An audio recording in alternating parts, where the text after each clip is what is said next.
Okay. Hi everyone. My name is Alex, and this is a Kubernetes overview. Uh, so this is a little bit about myself. I've been a full stack developer since 2014, and have worked for several large and small projects. I'm mostly a developer. I'm not a DevOps person, but I've been using DevOps tools and CI/CD practices extensively throughout my career. So let's start with what Kubernetes is. Kubernetes is a container orchestration system. So it can be thought of as an operating system for containerized applications.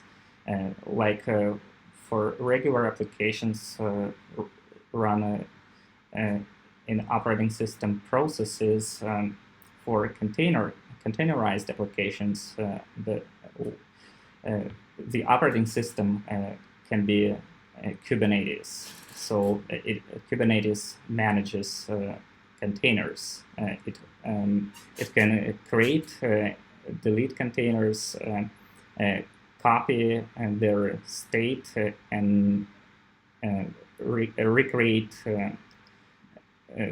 broken containers. For example, if they somehow terminated,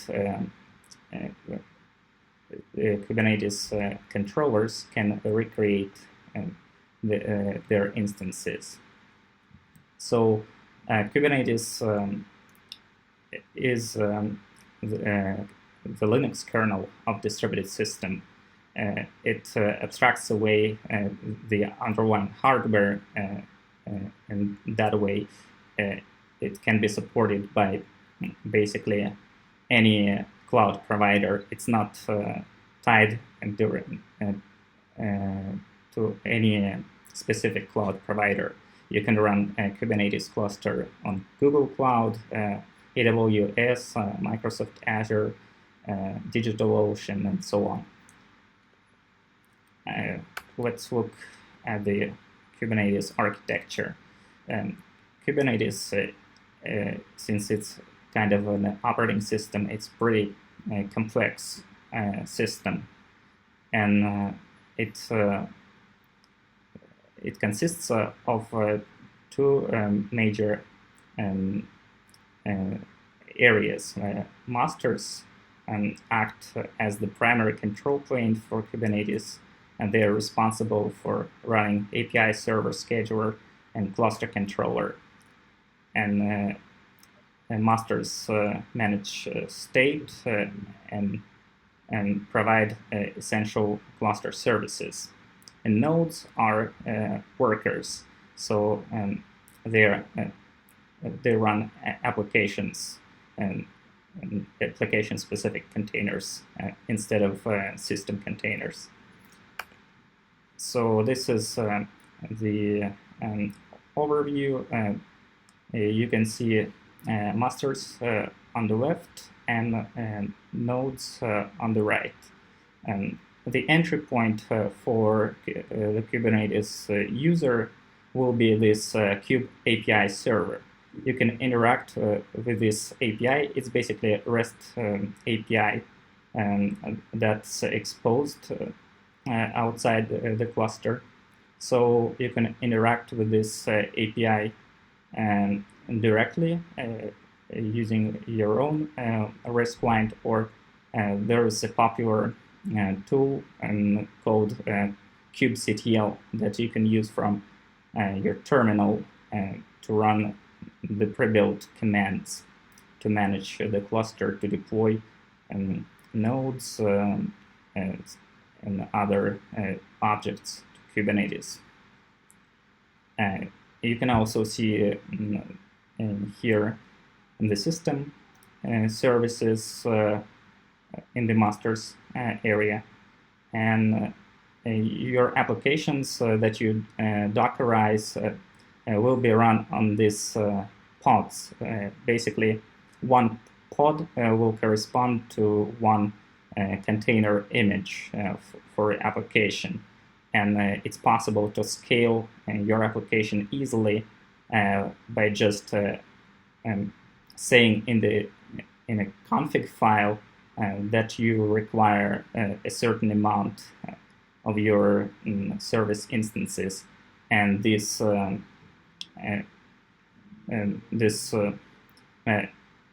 manager, this controller from Kubernetes will create the required number of pods for you. And if one of these pods goes out of service for some reason, it will be automatically recreated to match the predefined desired state that you described in the config files. So let's look more into master components. Here in this diagram, you can see Cloud Controller Manager, Kube Control Manager, Kube Scheduler, Kube Proxy, and additional services. Let's talk about them more. The Kube API server provides, as I already said, a forwarding-facing REST interface that you can interact with kubectl. So it will further move your commands to other services, and so that you can basically control all these services with this interface. Another component is etcd. It's a cluster data store. It's basically just a key value store that can store your configuration and other resources. Kube Controller Manager is the primary daemon that manages all core components, and it monitors the cluster state and as I already mentioned, if the state, if the current actual state is not the same as the desired state, it will make all the required steps to bring it to the desired state. Cloud Controller Manager is a daemon that provides cloud provider-specific knowledge and integration capability. So this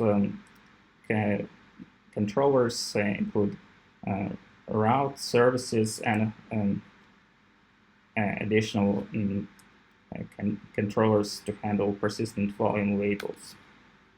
Kube Scheduler. This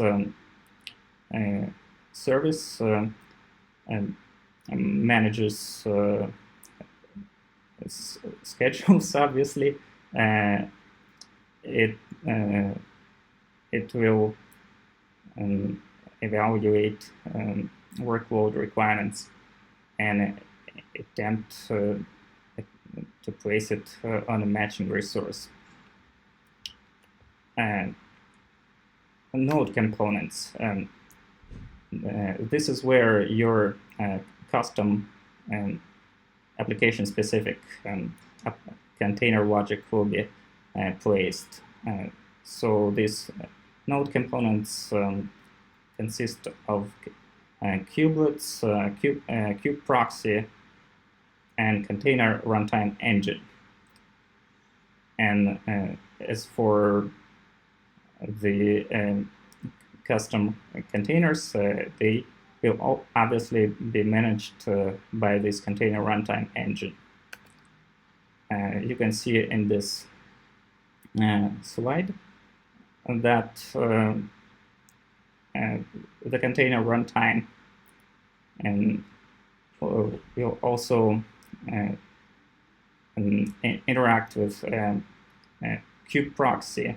Kube proxy is for networking, so it can also interact with the load balancer. For example, with increased network data load, it can create more pods to handle the increased load. Kubelet acts as the node agent responsible for managing pod lifecycle. Kubelet understands YAML manifests and can read from several sources. So if you write YAML configs, and they will be processed by this kubelet agent, and it will manage the Kubernetes state according to your configuration. kubeproxy manages network rules, and as I already mentioned, it can help for load balancing and other network capabilities, such as firewalls. For example, can also limit traffic, filter traffic, or and redirect the traffic from outside of the cluster and relate to the service inside the cluster. Container runtime, it supports containers. Actually, not only Docker containers, there exist other kinds of containers. Just Docker is the most popular one, but another and also popular is RKT, for example. Additional services. Kubernetes also provides its own internal DNS. kubedns assigns this internal naming for services with this svc.cluster.local scheme, so that you can address your resources in a more human-readable way. Heapster manages memory. It's from heap, obviously. And Kube Dashboard is a web-based user interface. So this is basically it about the internals, and I also would like to talk about Helm, which is a package manager for Kubernetes. And so creating these resources from scratch can be pretty hard and tedious, so you might want to use existing pre-built packages, just like with NPM for Node, for example. You can use existing code, existing NPM packages, and run it in your Node applications. Or on Linux, for example, you can use apt for downloading and installing existing packages. On Kubernetes, you can use Helm. So Helm manages these packages. It can download and install all these resources that are defined in these templates. You can see how they look like. If you like to edit or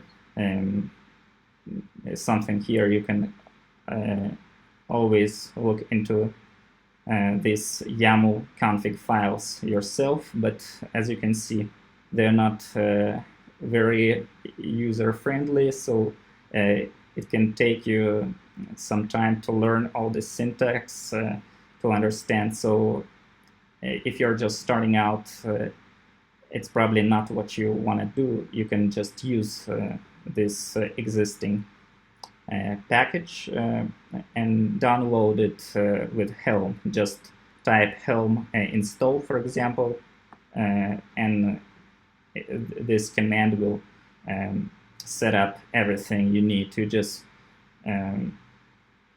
configure the very high-level stuff like logins and passwords, but you don't need to specify all the resources, replica sets, stuff like that.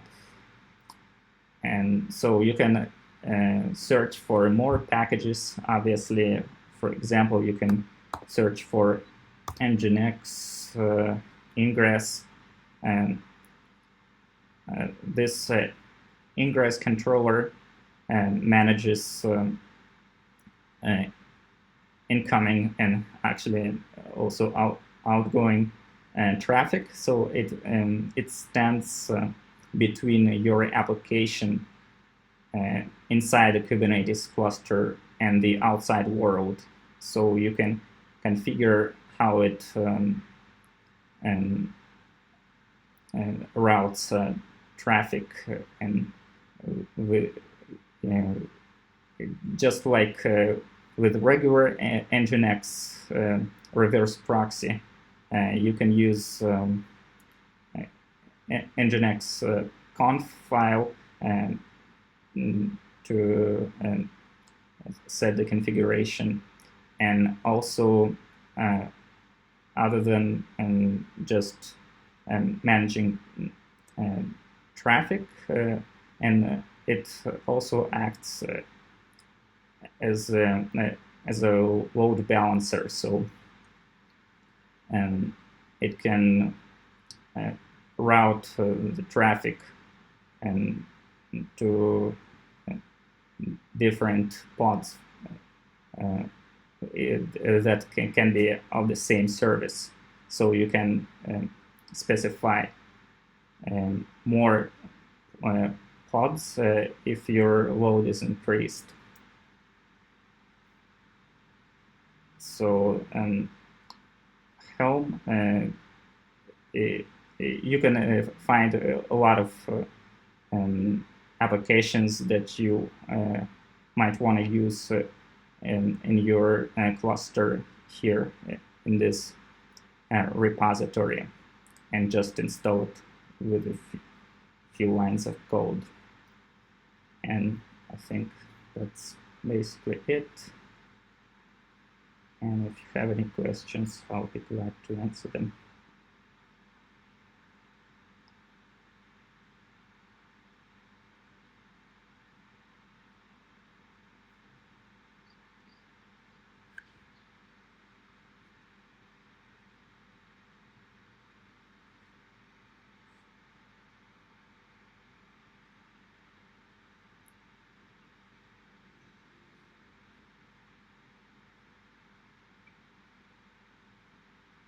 No questions. Bye.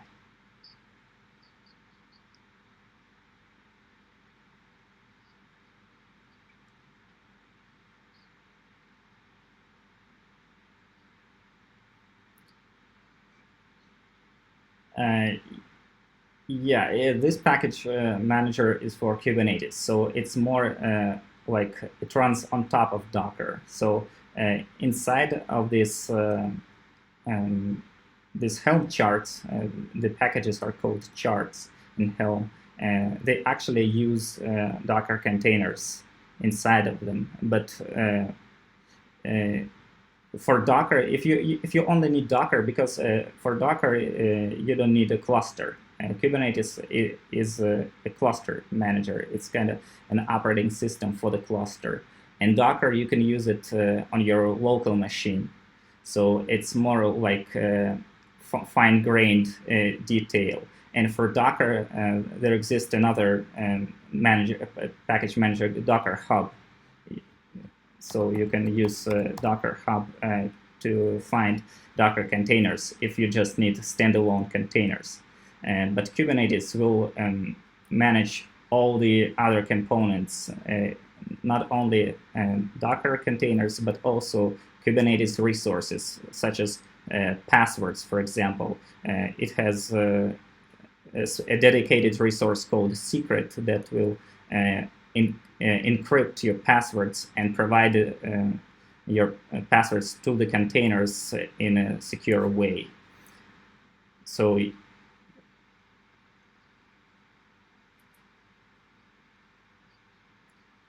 yeah, of course, everything is open source. Helm is open source and free, and of course, Docker Hub is also free, but probably not open source, but still publicly available.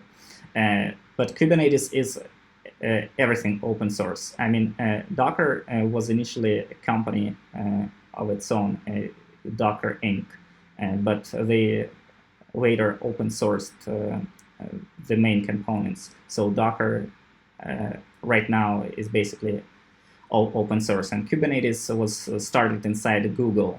So, but later they also open sourced it. So now all the Kubernetes source code is publicly available on GitHub, and also all these Helm charts are also available on GitHub, as you can see here. For example, this Nginx ingress controller. You can see all these chart details here, like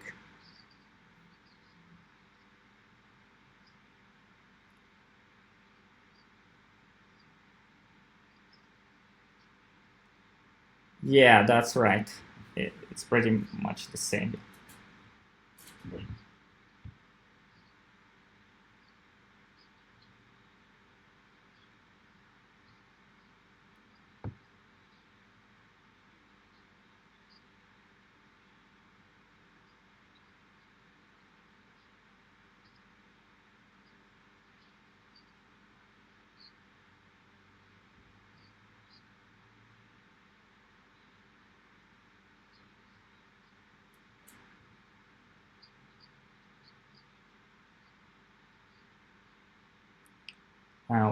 Web URL.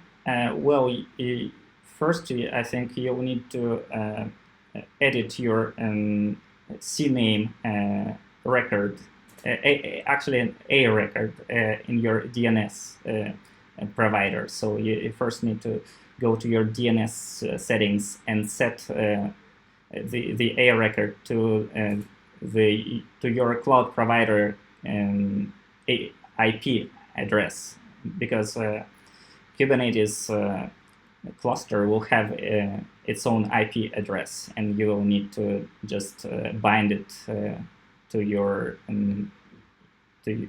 domain. It's not Kubernetes specific, I would guess, because inside Kubernetes it uses its own internal DNS that is not publicly available. It's just for convenience, for managing configuration inside Kubernetes. And for the outside world, you will use just your regular DNS records.